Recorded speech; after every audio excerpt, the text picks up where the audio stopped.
बेबाक खतीब, बाकमाल आलिम दीन, जी इस्तेदाद आलिम दीन, जिसकी खिताबत भी उम्दा और जिसकी तसनीफ भी उम्दा। जब किसी की तसनीफ और किसी की तकरीर पे तस्करा और तबसरा करने पे आवे तो कई सफ़े लिख डाले। मेरी मुराद हजरत मौलाना डॉक्टर अब्दुल रहमान साजिद साहब, साबिक उस्ताद जामिया अरबिया इमदादिया मुरादाबाद, हजरत तशरीफ फरमा है। अब उनको दावत सुखन देने की जुर्अत और कोशिश कर रहा हूँ इन शेरों के साथ कि मिलेगी मंजिल मकसूद, मिलेगी मंजिल मकसूद ये ईमान रखते हैं,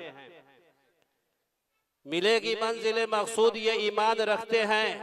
हम अपनी रहनुमाई के लिए कुरान रखते हैं, हम अपनी रहनुमाई के लिए कुरान रखते हैं। गुलामों को बिठाए ऊंट पर जो खुद चले पैदल, हम ऐसा रहनुमा रखते हैं वो सुल्तान रखते हैं। गुलामों को बिठाए ऊंट पर जो खुद चले पैदल, हम ऐसा रहनुमा रखते हैं वो सुल्तान रखते हैं। कमी आने न पाए हौसलों में इसलिए अक्सर, कमी आने न पाए हौसलों में इसलिए अक्सर, हम अपनी कश्तियों के पास एक तूफान रखते हैं, हम अपनी कश्तियों के पास एक तूफान रखते हैं। वफादारी वतन से हो ये इस्लाम कहता है, वफादारी वतन से हो ये इस्लाम कहता है। हम अपने दिल के हर गोशे में हिंदुस्तान रखते हैं। मेरे दोस्तों, हजरत मौलाना डॉक्टर अब्दुल रहमान साजिद साहब मद्दजिल्लहुल आली आपके रूबरू, आप गौर से इनकी बातें सुने और उस पे अमल की कोशिश करें। हजरत तशरीफ फरमा है।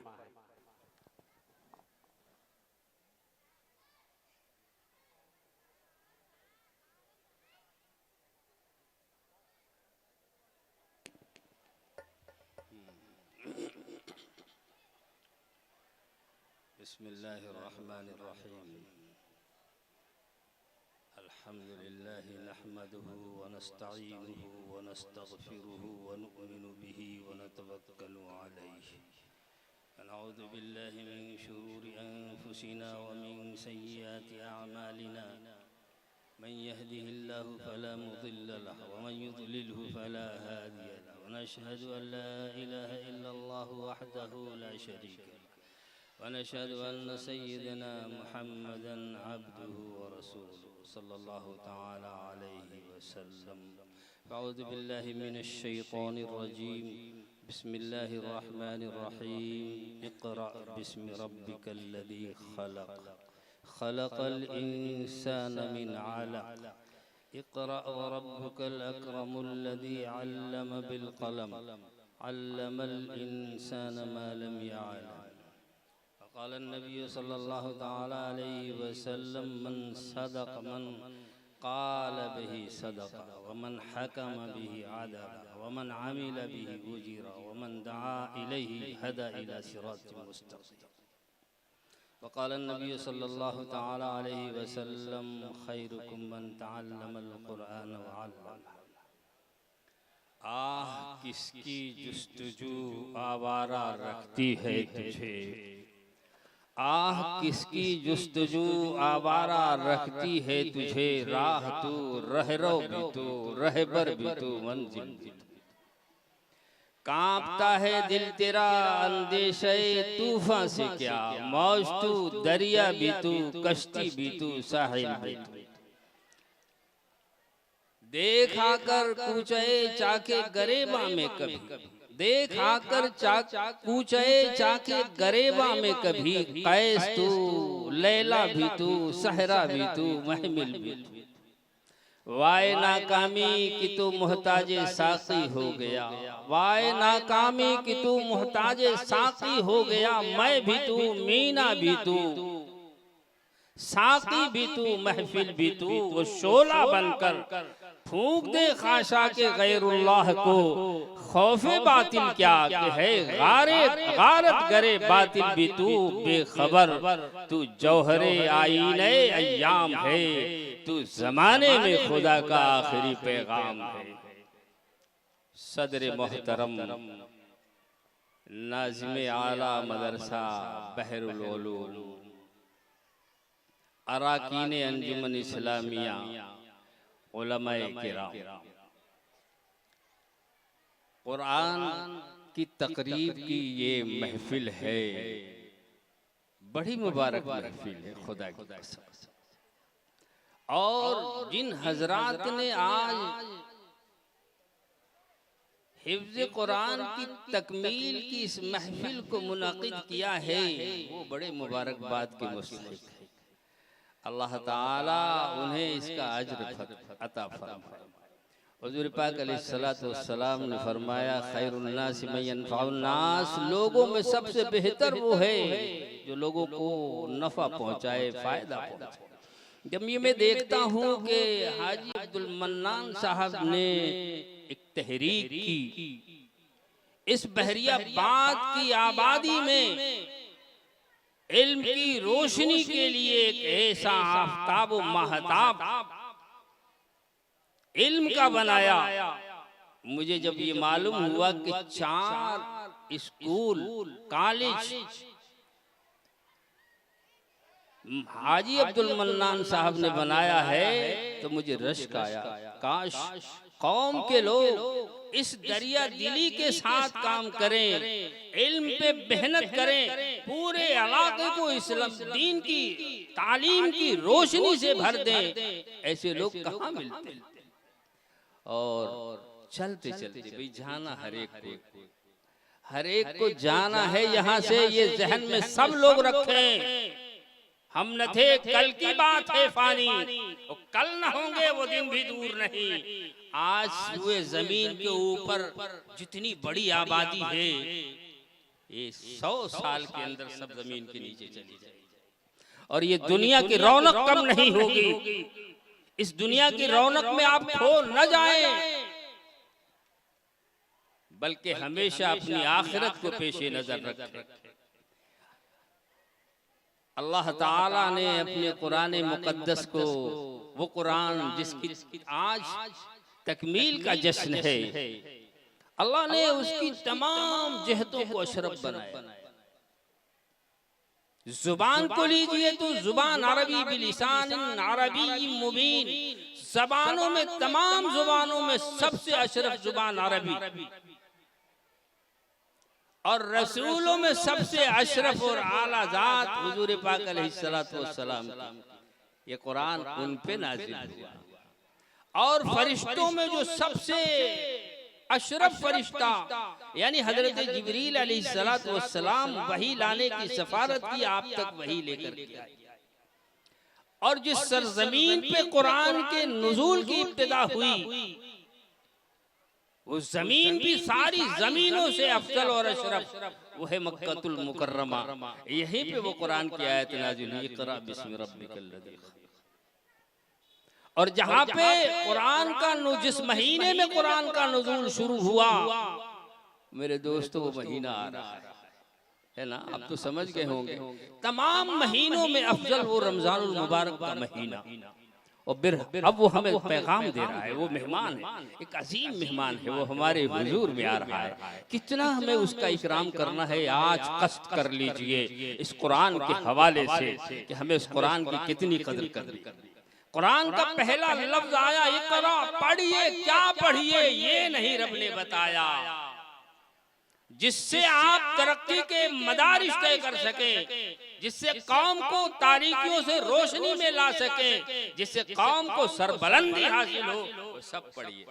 लेकिन हाँ, अल्लाह के नाम से पढ़िए, नीयत आपकी खालिस होनी चाहिए, है ना।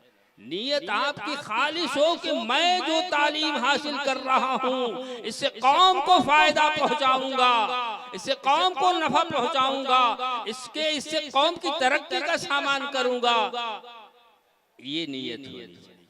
तो फिर हर तालीम, हर इल्म जो है आपके लिए सवाब बन जाता है।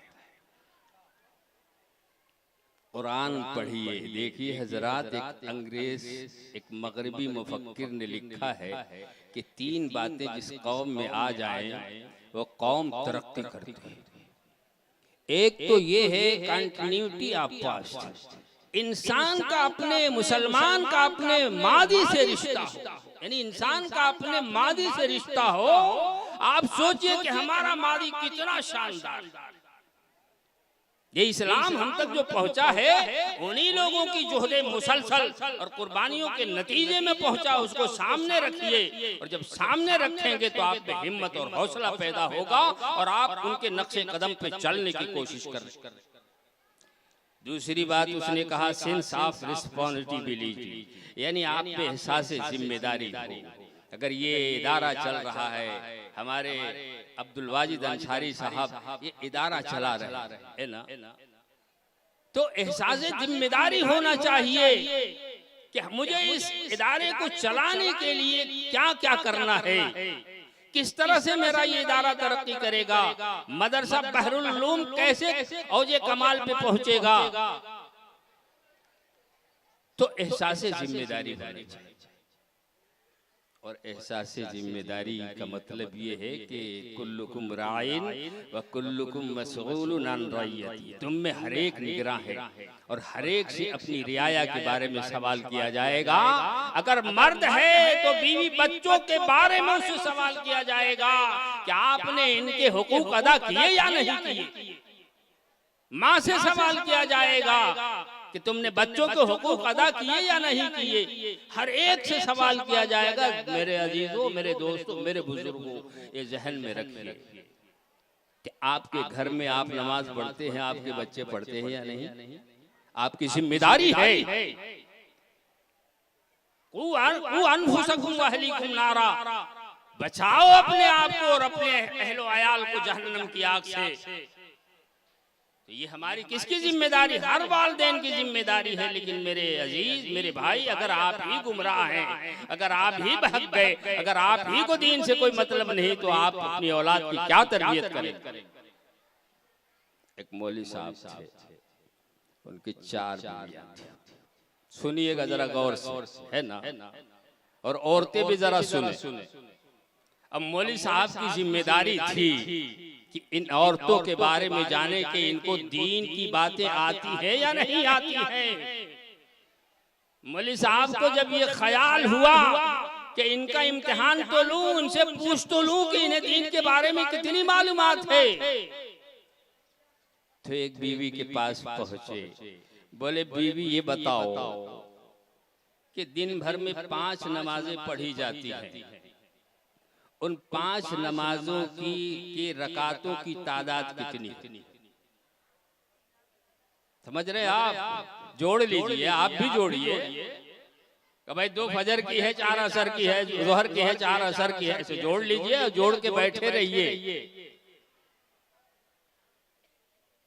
तो पहली जो बड़ी बीवी थी उसके पास गए और कहने लगे, बीवी ये बताओ कि दिन भर में जो 5 नमाजें पढ़ी जाती हैं, फज्र, ज़ोहर, असर, मगरिब, ईशा, इनकी कुल रकातों की तादाद कितनी है? तो उसने कहा, अच्छा 20 है जी, 20। अब सोचते रहिएगा कि उसने सही कहा या गलत कहा, हिसाब जोड़ लीजिएगा ना। उसने कहा जी 20 है। अच्छा, बोले 20 है, चलो ठीक है। दूसरी के पास पहुंचे, कहने लगे, बीबी ये बताओ कि दिन भर में जो 5 नमाजें पढ़ी जाती हैं, इन 5 नमाजों की रकात की कुल तादाद कितनी है? तो उसने कहा जी 17 है। 17 है, जोड़ लिया होगा आपने भी।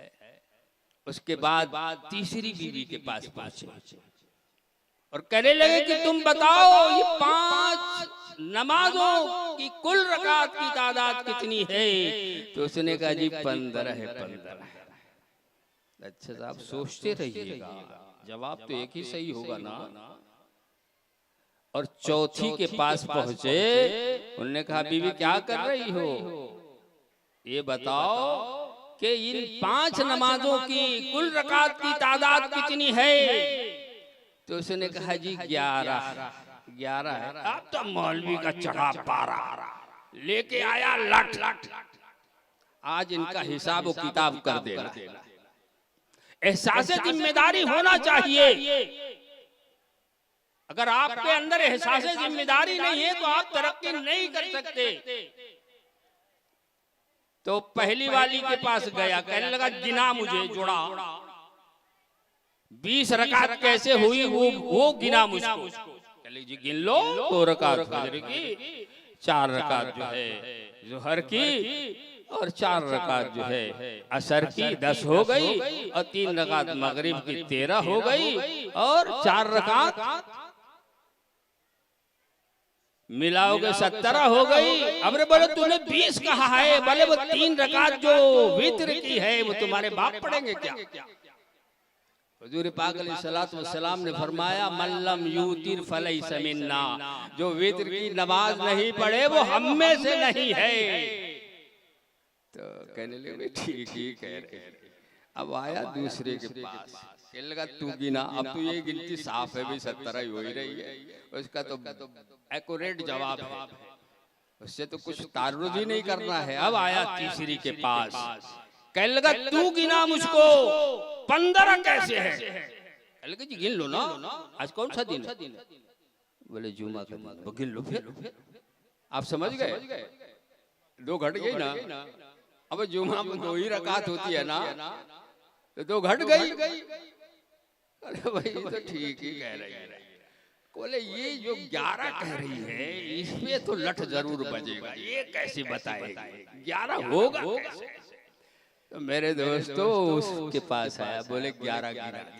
क्या कर रही? बोले कपड़े धुल रही। अरे भाई कपड़ा काहे नहीं धुल रही? बोले कल आपको सफर में जाना है ना, तो तैयारी आपके सफर की कर रही हूँ। अरे बोले छोड़, बता 11 कैसे हो रहे हैं? बोले जी आप सफर में जाएंगे ना कल, 2 रकात फजर की, 2 रकात जोहर की, 2 रकात असर की, और 3 रकात मगरिब की, और 2 रकात इशा की। कितनी हुई? कुल 11।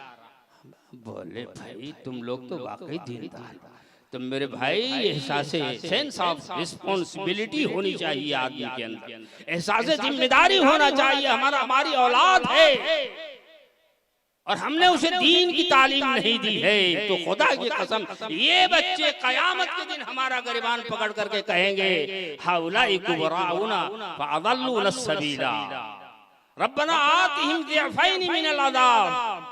अरे मेरे रब ये हमारे माँ बाप थे और इनकी इताअत फर्ज थी, नहीं मानता गुनहगार होता, इन्होंने मुझे रास्ते पे चला दिया, मैं चलता रहा और दीन के रास्ते से भटक गया, तो अल्लाह इनको दूना अज़ाब दे दे। मेरे दोस्तों हमारे माँ बाप जो है इनकी जिम्मेदारी, जिनकी औलाद है आज तहैया कर ले, पहले उनको दीन की तालीम हासिल कराएं, उसके बाद उसे इंजीनियर, डॉक्टर, साइंटिस्ट, माइक और जो है कुछ भी बनाए, वकील बनाए, जो जी चाहे बनाए, लेकिन आपकी जिम्मेदारी है। और इसी जिम्मेदारी का एहसास करके अब्दुल वाजिद अंसारी साहब ने ये मदरसा बहरुल उलूम कायम किया। 2 तो दुनिया के लिए उन्होंने, 3 तो दुनिया के लिए बना दिया ताकि दुनिया खुशगवार हो। रब्बना आतिना फिद दुनिया हसना व फिल आखिरति हसना वक़िना अज़ाब। ऐ अल्लाह दुनिया भी मेरी अच्छी हो और आखिरत भी मेरी अच्छी हो और हमको जहन्नम। ऐसा नहीं है कि दुनिया हमारी वीरान हो जाए, ऐसा नहीं सरकार ने कहा। दुनिया भी आपकी अच्छी हो, आखिरत भी आपकी अच्छी हो, लेकिन दुनिया के चक्कर में आखिरत को बर्बाद न करें। मेरे दोस्तों ये बात ज़हन में रखिए। अब्दुल वाजिद साहब अंसारी ने ये मदरसा बहरुल उलूम कायम किया और आज हिफ्ज़ के कुरान की ये तकमील की महफिल है। जो शख्स कुरान की इफ्तिताह की मजलिस में आका सल्लल्लाहु ताला अलैहि वसल्लम ने फरमाया, जो शख्स कुरान की इफ्तिताह की महफिल में शरीक होता है, गोया वो गनीमत के तकसीम के मौके पर आता है, वो गोया वो जंग के फतह के मौके पर आता है, और जो इख्तितामी मजलिस में आता है वो माले गनीमत की तकसीम के वक्त आता है। तो आप तो माले गनीमत की तकसीम के वक्त आए, ये कुरान का जश्न है। एक बात ज़हन में रखिए, मन क़राअल कुरान थुम्मा अम्मन दा अलैहि अर्बअतु आलाफ मलकिन, जिसने कुरान पढ़ा और फिर उसने दुआ की, उसकी दुआ पर 4000 फरिश्ते आमीन थे। आप तो एक ऐसी महफिल में है कि हो रहा है मलाइका का नुज़ूल, सिलसिला रहमतों का जारी है। आज जो मांगिए अता होगा। आज जश्न कलाम बारी, आज जो मांग दिल से मांग लीजिएगा, मुख्तसर से दुआओं में अपनी मुख्तसर सी बात जामे करके अल्लाह से सब कुछ मांग लीजिए। मेरे दोस्तों, ये कुरान का हिफ्ज़ उन वालिदैन के लिए जिन्होंने अपने बच्चे को हाफिज कराया है। रिवायत में आता है कि जब हश्र के मैदान में अव्वलीन और आखिरीन सारे लोग इकट्ठा होंगे, तो उस वक्त जलसे के सदर रब्बे कायनात, मकसूद साहब बता दीजिएगा, मैंने घड़ी देखा नहीं, टाइम मेरा हो, हाँ बता दीजिएगा, नहीं तो वो तो सिलसिला शुरू हो जाएगा तो न जाने कहाँ जाके रुकेगा। तो उस जलसे के सदर रब्बे कायनात होंगे, माविन फरिश्ते होंगे, फौजें आफाक और जमीनों पे खड़ी हुई होंगी, उसके बीच में मुस्लिम और गैर मुस्लिम दोनों में होंगे। अभी हिसाब किताब नहीं हुआ होगा कि एक बच्चे के वालिद को बुलाया जाएगा जिसने अपने बच्चे को हिफ्ज़ कराया, और रब्बे कायनात अपने हाथों से उस वालिद की दस्तार बंदी करेंगे। शोर मचाएगा मैदान हश्र कि वो शख्स है जिसने अपने बच्चे को हिफ्ज़ कराया।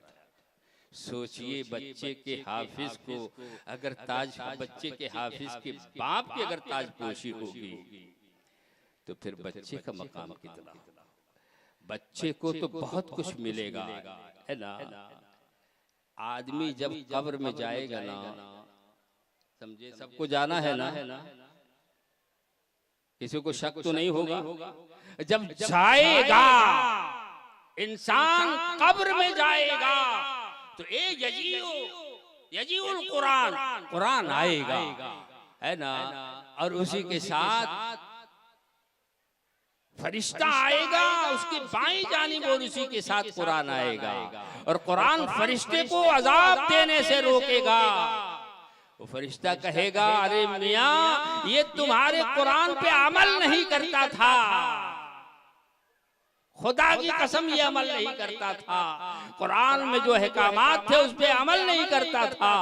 तो वो कहेगा, अवलैसा कुन्तु फी जौफिही ला यज़ालु हत्ता तुंजी साहिबहू, और वो कुरान कहेगा, क्या मैं इसके सीने में नहीं था, और वो बराबर कहता रहेगा यहाँ तक कि वो साहिब कुरान को नजात और रिहाई दिला देगा। मेरे दोस्तों, ये तो कुरान, वो कुरान जिसको हमने भुला दिया। अपने बच्चों को पढ़ाते भी नहीं ना, पढ़ाइए। मैं सिर्फ आपसे नहीं कह रहा हूँ, मैंने इस पे अमल किया है अल्हम्दुलिल्लाह। ये उसका तौफीक, उसकी तौफीक है, उसने मुझे तौफीक दी है। तो मेरे अजीजों, इसलिए मैं आपसे कह रहा हूँ, है ना, हजरत हसन बसरी रहमतुल्लाह अलैह, उनका मामला ये था कि बातिनहु कज़ाहिरिही, उनका बातिन उनके जाहिर जैसा था, कौलुहु कफ़ेलिही, उनका कौल उनके अमल जैसा था, दोनों में कोई तजाद नहीं था। और जब वो किसी को अम्र बिल मारूफ करते थे तो लोगों में सबसे ज्यादा उस पे अमल करते थे, और जब किसी को नहीं अनिल मुनकर करते थे तो सबसे पहले लोगों में उसको छोड़ दे। मेरे अजीजों, आपसे मेरी बड़ी गुजारिश, बड़ी इल्तिजा है कि आप अगर जिम्मेदार हैं, अल्लाह ने आपको औलाद दी है तो अपनी औलाद को जरूर हाफिज बनाइए। खुदा की कसम, एक हाफिज, हजरत अली करमल्लाहु वजह का इरशाद है, मन क़रअल कुरान, जिसने कुरान पढ़ा और उसके हलाल को हलाल समझा, उसके हराम को हराम समझा, दखलल जन्ना, वो जन्नत में जाएगा, और वशफ़अहू, और वो सिफारिश करेगा, अशरतम मिन अहले बैतिही क़द वजबत लहुन नार, कि वो अपने घर के 10 ऐसे लोगों की सिफारिश करेगा जिसके लिए रब ने जन्नत जहन्नम लिख दी है। तो क्या अपने माँ बाप को छोड़ देगा वो? बच्चे को जब 10 VIP पास मिलेगा और उसको इख्तियार दिया जाएगा कि 10 को जन्नत में तुम ले जाओ, तो अपने माँ बाप को छोड़ देगा, अपने भाई बहनों को छोड़ देगा, या जिसने उसको पढ़ाया उसको छोड़ देगा, है ना, या जिसने उसके पढ़ाने में मदद की है, बोले भाई इस बच्चे को हाफिज मैं बनाऊंगा अपने खर्च से, क्या खुदा की कसम उसको छोड़ देगा? तो मेरे अजीजों आपकी समझ में आ जाए खुदा की कसम, और अल्लाह जो है आपके दिल में मेरी बात उतार दे, तो अपने बच्चे को, अगर बच्चे हैं तो उन्हें जरूर हाफिज बनाइए। और उसके बाद जो आपको बनाना है, इंजीनियर, डॉक्टर, फिजिक्स और केमिस्ट्री के माहिर, साइंटिस्ट, जो बनाना है वो खुद बन जाएगा। मियाँ आपको 10 साल एमए करने की भी जरूरत नहीं पड़ेगी, सब प्राइवेट हासिल कर लेगा वो, उसको स्कूल और कॉलेज में पढ़ने की जरूरत नहीं है। अभी आपने हसन साजिद को सुना है ना, 5 तक पढ़ा है उन्होंने, और दारुल की सनद जामिया इस्लामिया, यानी ये इंटरनेशनल यूनिवर्सिटी जो मलेशिया है, ये दारुल देवबंद और नदवतुल उलमा की सनद को बीए मानती है। और बीए जब मान ली तो एमए में उसका दाखिला हो जाता है। तो ये तो तालीम इतनी भारी है, इतनी भारी है कि जरूरत ही नहीं है, पढ़ने की भी जरूरत नहीं, इन स्कूलों में जिंदगी बर्बाद करने की भी जरूरत नहीं। खुदा की कसम, मौलवी बन जाइए, सब कुछ बन जाएंगे। अल्लाह ताला हम सबको समझ अता फरमाए। मकसूद साहब मुझे देख रहे हैं, ये पहले ही कह दिया था कि देख लेंगे, और देख लेने का मुहारा आप जानते हैं ना, अरे देख लूंगा तो मैं कहाँ जाता है। तो ये हमारे मकसूद साहब बड़ी मोहब्बत करते हैं, और उनकी ये मोहब्बत है जो मैं आपके दरमियान आपसे मुलाकात और आपकी ज़ियारत और आपसे गुफ्तगू कर रहा हूँ। अल्लाह ताला हम सबको समझने की तौफीक अता फरमाए। व आखिर दावाना अल्हम्दुलिल्लाह। जज़ाकुमुल्लाहु खैरा। हजरत कुछ नहीं कहूँगा, बस आंखों में बस के दिल में समा कर चले गए, आंखों में बस कर दिल में समा कर चले गए, ख्वाबीदा जिंदगी थी जगा कर चले गए, आए थे दिल की प्यास बुझाने के वास्ते, एक आग दिल में लगा कर चले गए।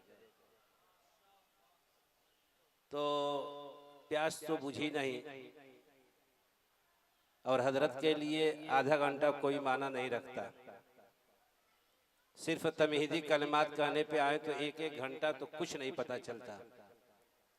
जब अल्लाह ताला किसी को इल्म देते हैं, इस्तेदाद, सलाहियत, लियाकत और सारी चीज़ें हजरत के अंदर मौजूद हैं, फिर किसी मौके पर इंशाअल्लाह अज़ीज़ हजरत के शान में कुछ बातें की जाएंगी इंशाअल्लाह।